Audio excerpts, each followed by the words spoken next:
Topesi nzambe merci oyo apesi biso lisusu libaku malamu ya kokutana mokolo na lelo ensemble na cadre ya programme na biso toujours oyo tozali kokutanaka tous les jours de lundi à vendredi à partir ya 23h heure de Kinshasa.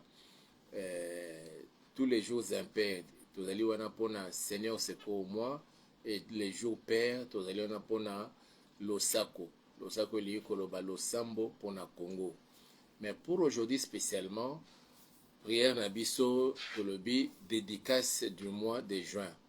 Normalement, on devrait le faire le samedi au début du mois.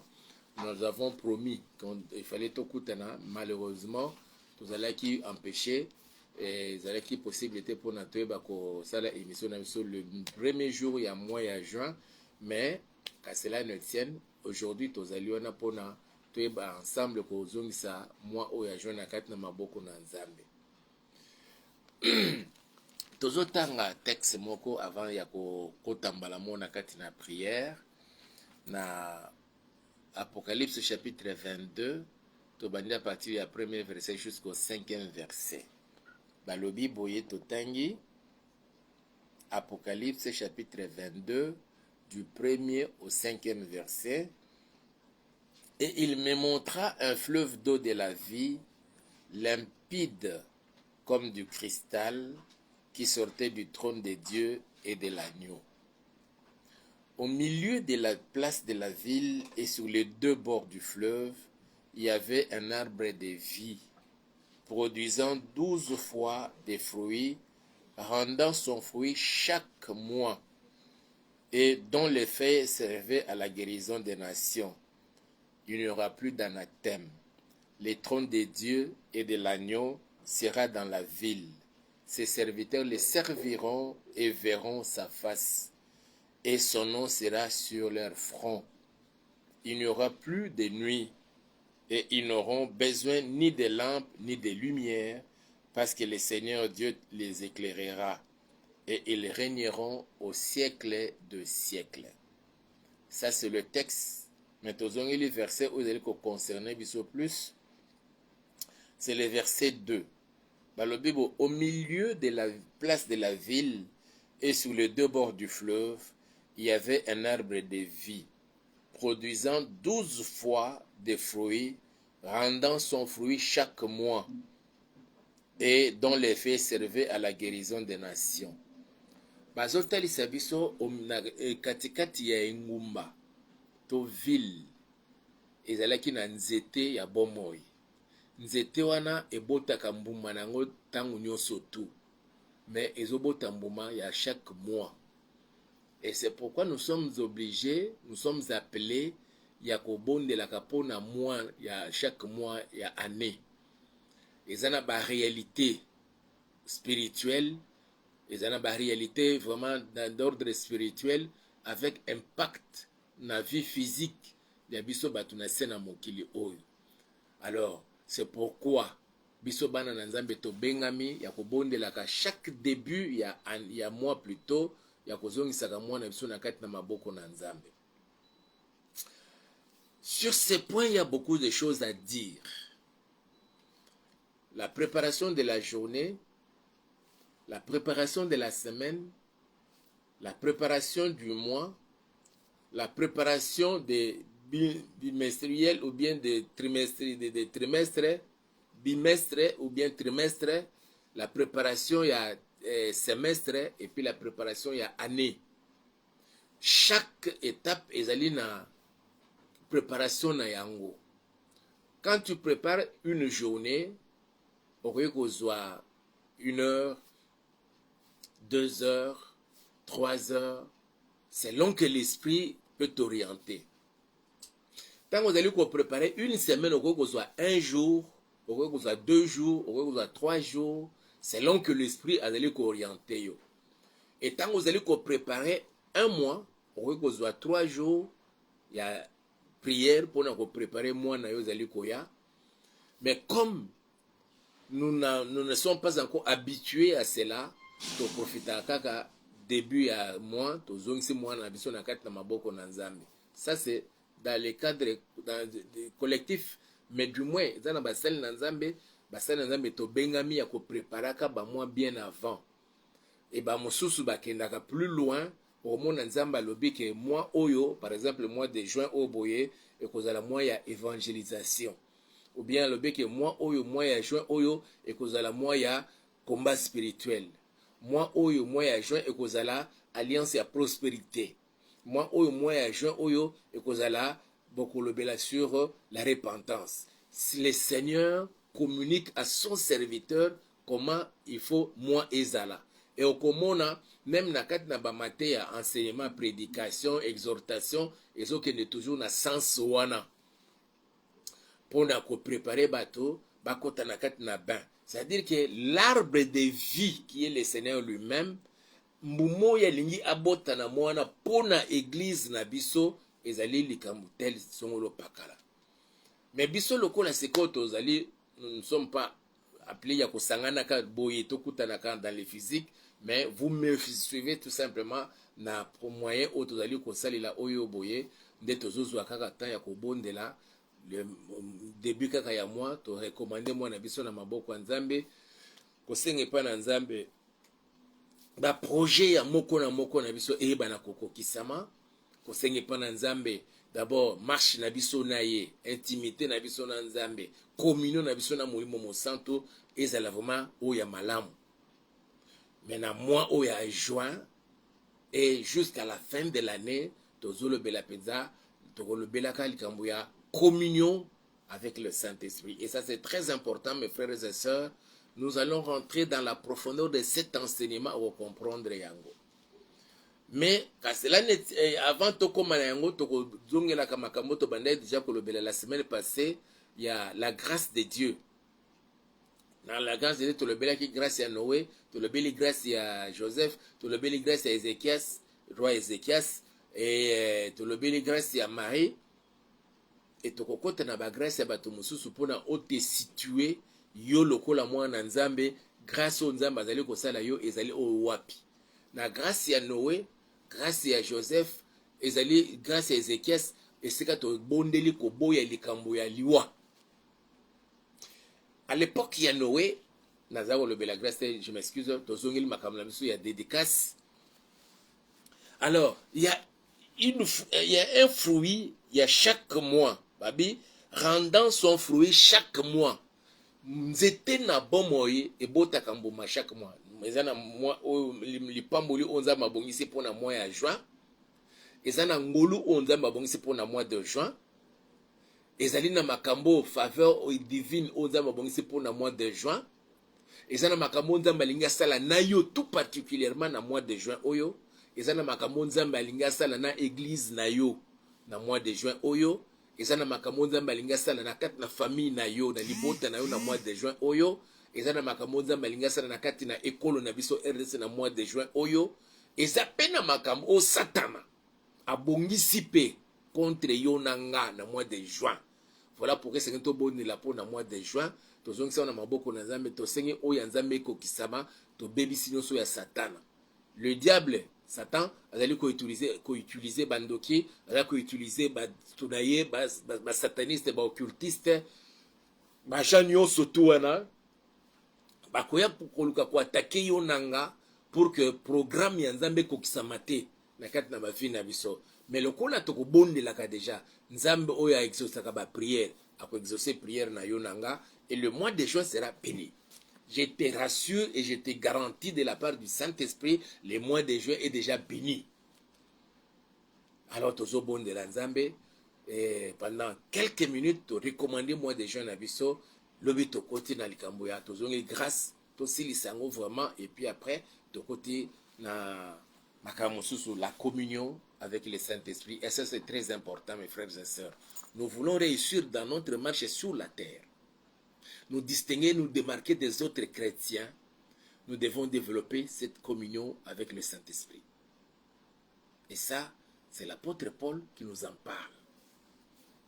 Nous allons disséquer, nous allons décortiquer cela peut-être la semaine prochaine. Ou ce qui est aussi ici, il y a grâce à Nzambe cette semaine, où nous allons de la part du Seigneur, ce qui est aussi ici en semaine, Alors, à moins que le Seigneur puisse nous orienter autrement. Mais les autres, tozo bon de la nzambe. Tozo pesa na nzambe merci. Aux qui n'absent dans le mois de février, dans le mois de mai.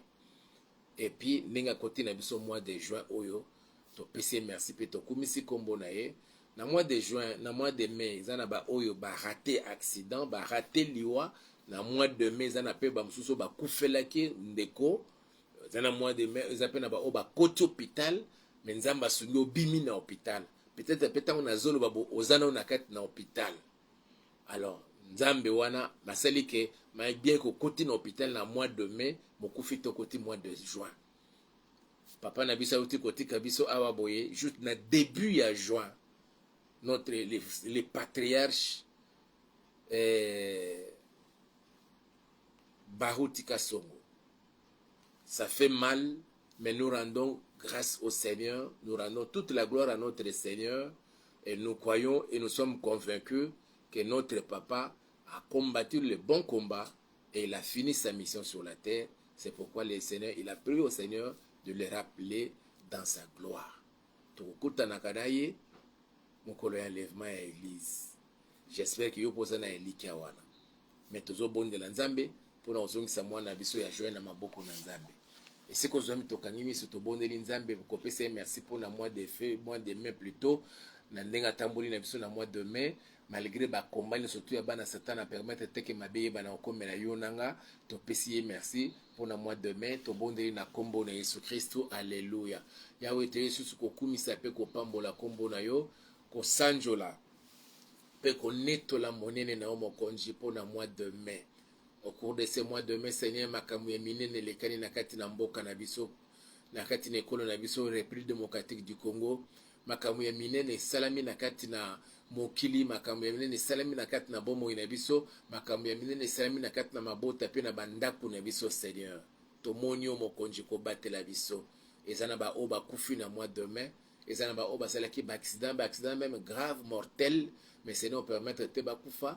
Et ça n'a pas koti hôpital ba beli makasi ba koti tina hôpital ba msusu nanu kutu ba bimite bazana na hôpital mais ça pe na ba bimi na hôpital nzambe yango tozali li reconnaissant et pas notre pamboli pe to kobisi kombo na yo na mois de mai. Seigneur to tamboli na moment moko to tambolaki na makolo to tamboli na ba moto to zui ba taxi bus ba bus botoka ba mituka privé to personnel na kati na nyonso na nzambe obateli biso. Eza pena ba osene ba salaki ba mibembo na bango ba matina ba bateau ba matina ba baleinière ba matina ba pirogue ezana ba bazwaki na ba avion ba train. Mais dans tout cela, Seigneur, tu n'as pas permis que les pires arrivent à ton peuple. Mais il y a d'autres, Seigneur, que tu as rappelés dans ta gloire, Père. Et c'est là pour la gloire de ton Seigneur. Voilà pourquoi nous sommes films reconnaissants. Et nous bénissons ton Seigneur, Seigneur, pour cela. Tout au long de ces mois de mai, Seigneur, tu nous as donné à manger, tu nous as donné à boire. À d'autres encore, Seigneur, tu as fait qu'ils puissent renouveler leur garde-robe. Voilà pourquoi nous te disons de tout cœur merci.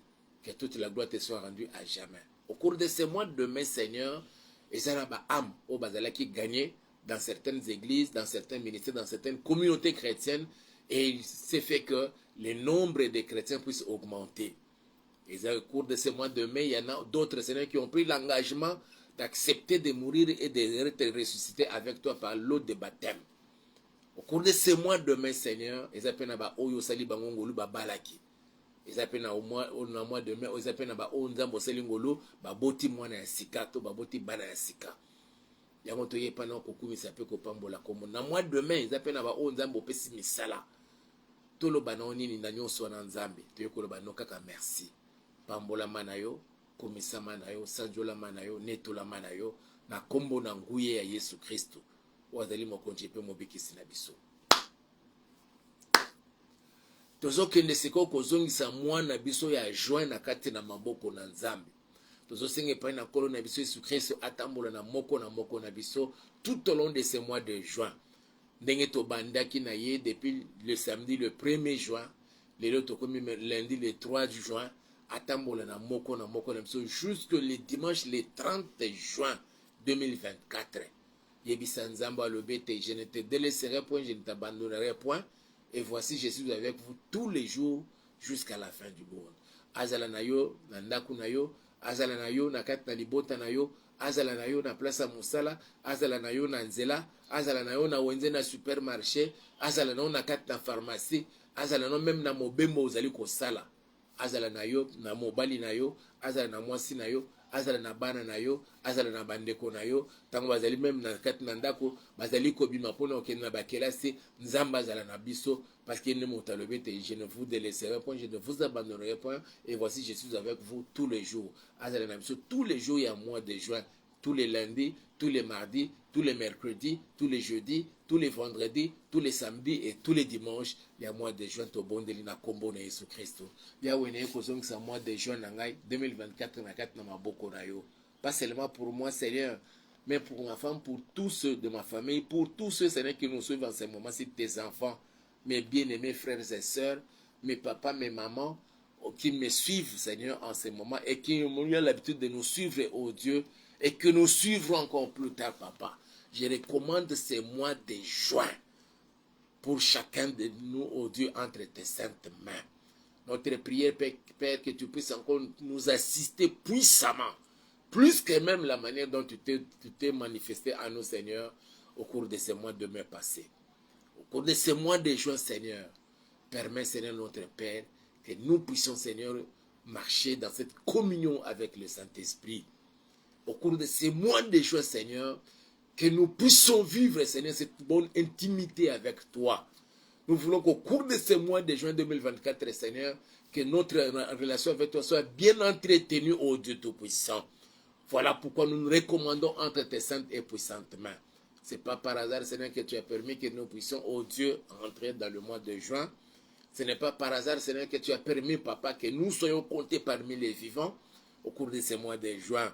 C'est pour que nous puissions t'adorer, c'est pour que nous puissions t'élever, c'est pour que nous puissions te célébrer, c'est pour que nous puissions cultiver, Seigneur, cet amour, cette communion avec toi, Père Tout-Puissant, avec le Saint-Esprit, au nom puissant de Jésus, avec les Seigneurs de gloire,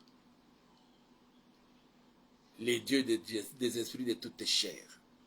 Nous bénissons ton Seigneur, Papa, nous te rendons toutes nos actions de grâce, au nom puissant de Jésus-Christ de Nazareth.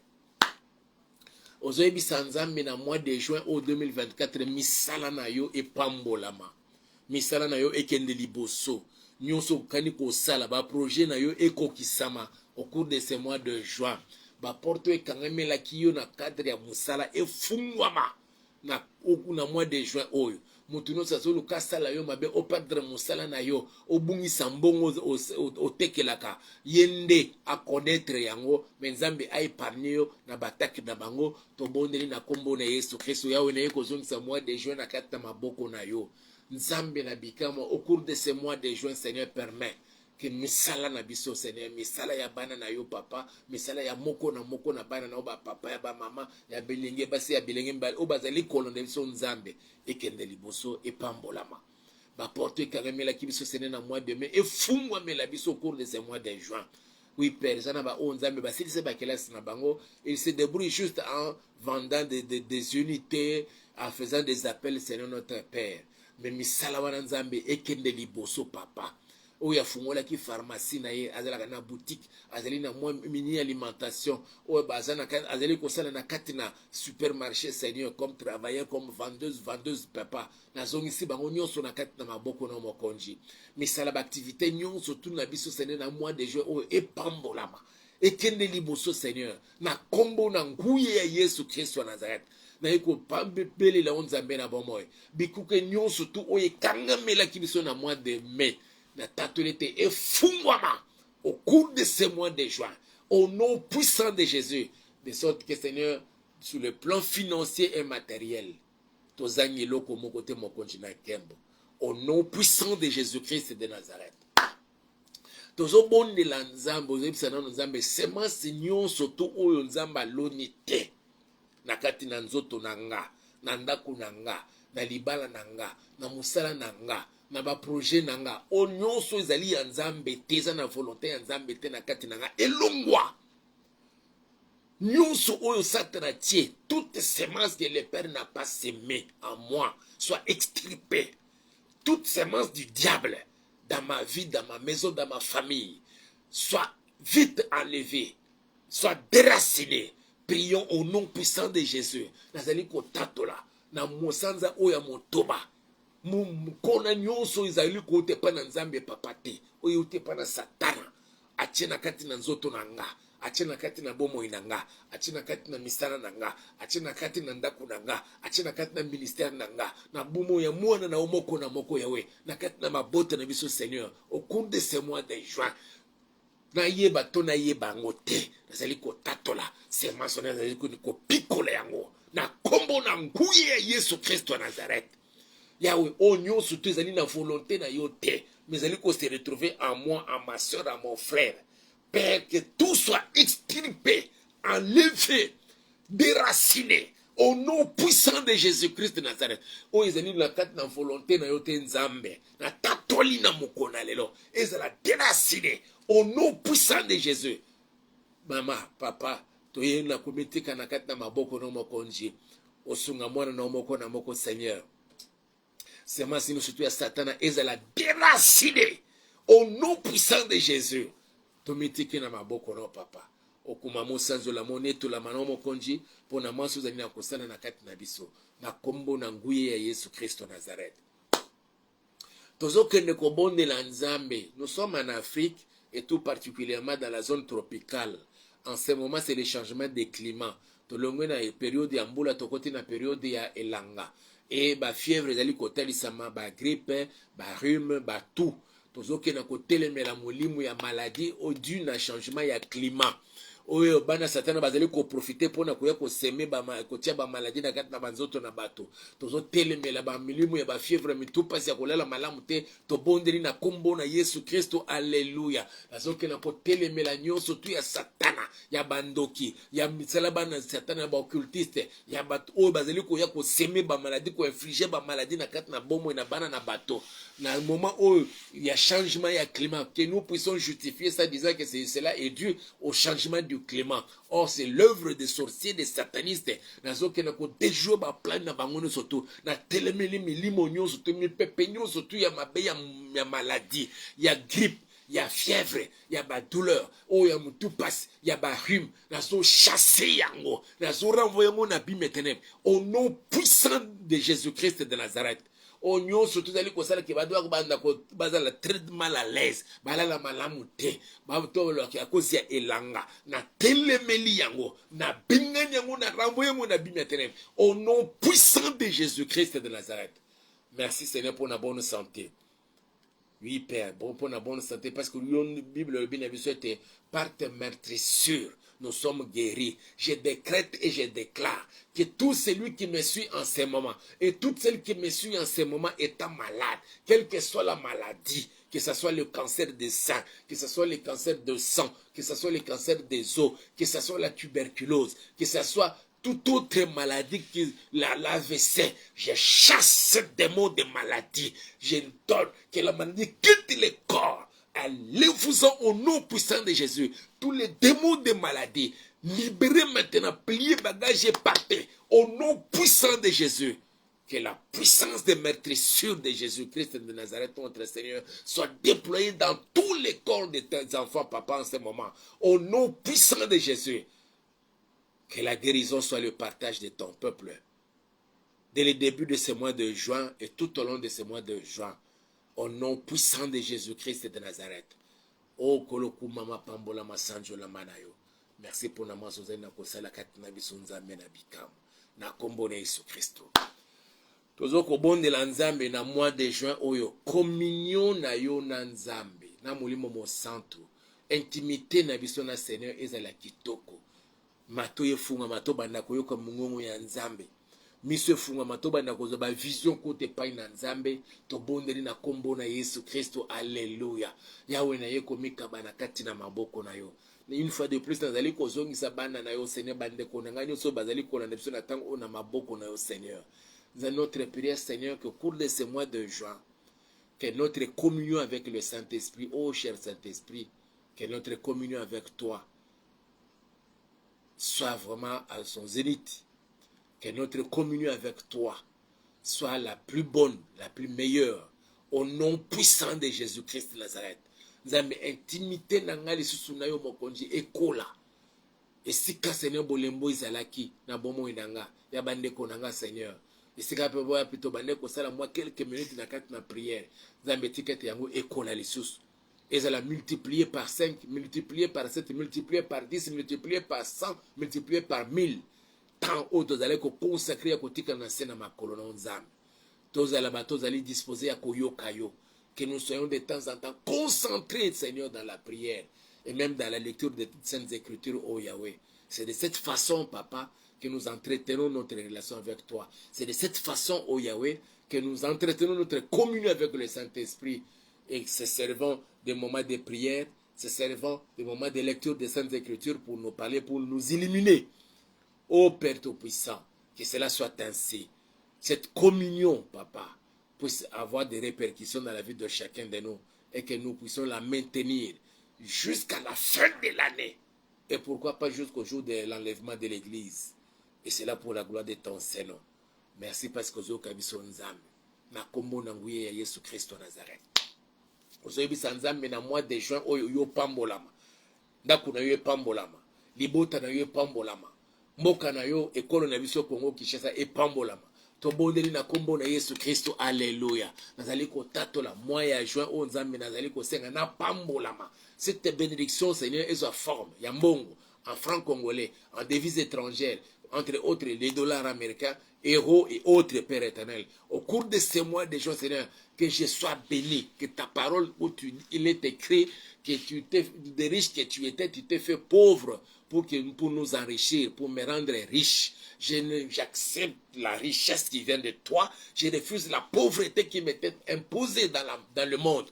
Au nom puissant de Jésus, tous les démons de pauvreté, de disette, de sécheresse financière, je les chasse au nom puissant de Jésus-Christ de Nazareth.